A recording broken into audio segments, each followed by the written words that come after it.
Welcome back. All right, so we're going to talk about John Spano. I did the video yesterday on the New York Islanders in the 95-96 season. So since this happened in October of 96, or at least the machinations of this begin in 1996, October of, it feels like a good point to bring up. And again, this is from a point in time with the New York Islanders where there's a lot of problems.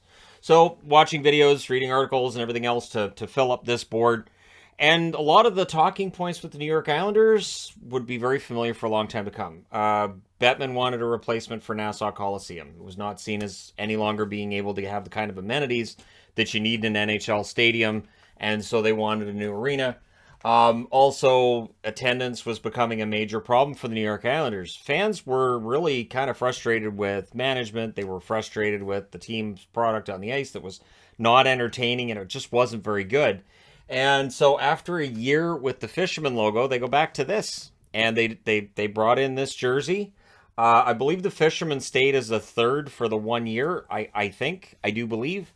I don't mind these. These are kind of nice. I'd like to see a throwback to this. I kind of like it. But hey, this is a team that's ownership history has been varied. So Roy Bowe was the original owner. Then John Pickett takes over. And then John Spano. And that's who we're talking about today, boys and girls. Now, after Spano, you have Howard Milstein and Stephen Gluckstern. But Pickett had to take over again after Spano. We'll talk about it. And then, of course, you have the Charles Wong era that starts off with him and Sanjay Kumar, and then just Charles Wong as the owner after that. And what's interesting is that Charles Wong as an owner, for all the eccentricities and everything else that he had going on with him, honestly, he really stabilized the franchise. There were some. I remember Garth Snow's GM. What's going on? But franchise was stabilized, and now of course you have John Ledecky and Scott D. Melkin. Things are good for the New York Islanders. They've got the brand new building. This is a team that even though they missed the playoffs this past season, they still look like they're set up for some more success. And there's not really any danger of the New York Islanders moving. There's no danger of the franchise completely imploding the way that it did in the mid 90s. Leading into the late 90s. So October of 1996, John Spano agrees to take over the team. The NHL spent less than $1,000. Less than $1,000 vetting him. So, most sports it's estimated spend about $30,000 vetting an owner. The NHL, you want an owner team? Cool. No, we don't need to see any of your references. That's fine. And there were definitely instances too where Spano would have a reference or he'd have something and they take his word for it. Oh yeah, no. Like he could have just written on a piece of paper, I have $230 million and held that up and they're like, hey look, he's got $230 million. He should be an owner. So it gave the NHL a real black eye when John Spano turned out to not have the $230 million he claimed to have.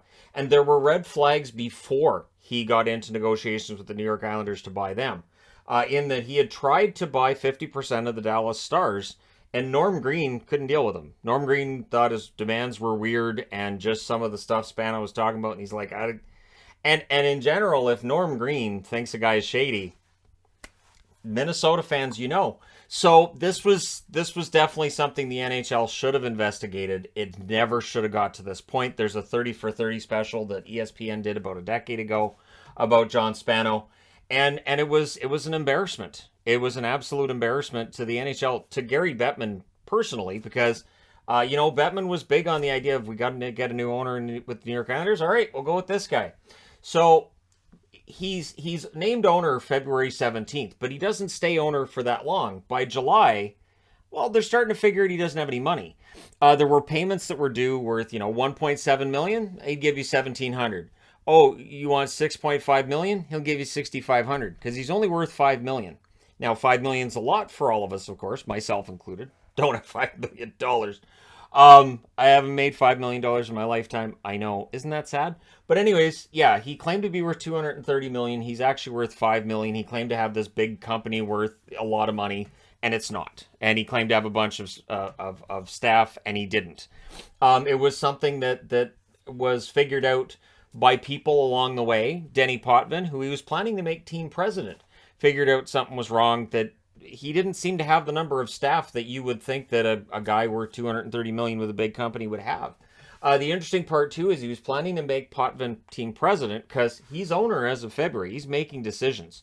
He's getting the final call on all kinds of decisions with the Islanders, and he was even saying that in free agency that summer he planned to spend. He was going to go out and get free agents.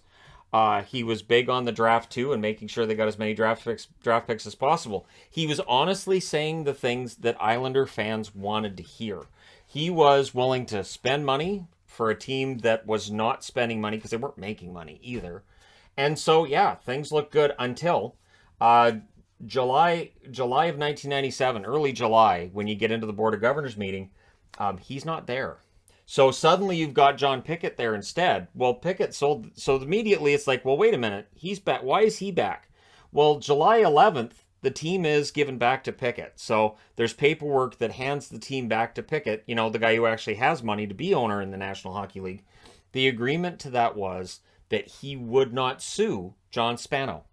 So the agreement not to sue John Spano is an odd one because in the end, Spano owed some money to the New York Islanders that he ends up having to pay out if they ever got it. I mean, when you sue, you might get, you're going to get $5 million from this guy. You may not. So yeah, the agreement was he wouldn't sue Spano. I'm sure Pickett was not happy, and just NHL owners in general had to be absolutely ticked that he was able to just walk in and say, I want a team. All right, I'll just sign off. And so when payments are due and he's not making those payments, that's when the NHL said maybe he doesn't have any money. And a very, very, I would think, surface level investigation would show, he's not worth that much. His company's not worth that much. So why do all this? Why do all this? Well, one is ego, right? And there are owners that, will have a team as kind of a vanity project. Like, I'm a sports team owner. And we've seen that in every sport, right? The guy who just owns a team, they might have it as a tax write-off. Like, I lose $10 million on that team, but that's a tax write-off. It's fine. And in this case, there was definitely the ego side of it. Didn't have a tax write-off because he was worth $5 million. But he liked the life in the fast lane. He liked to party. He liked to drink. He really liked, the fast life. And with $5 million, you can have that. But you can't really maintain that for that long. Not with the kind of high rollers that he wanted to be around, right? There was an entertaining story, too, that Mike Milbury told about him basically offering up, hey, girls are going to come to our room and, they'll fool around with each other and then it's our turn. And Milbury said no, although he said if I was younger, maybe, right? I might have jumped on that.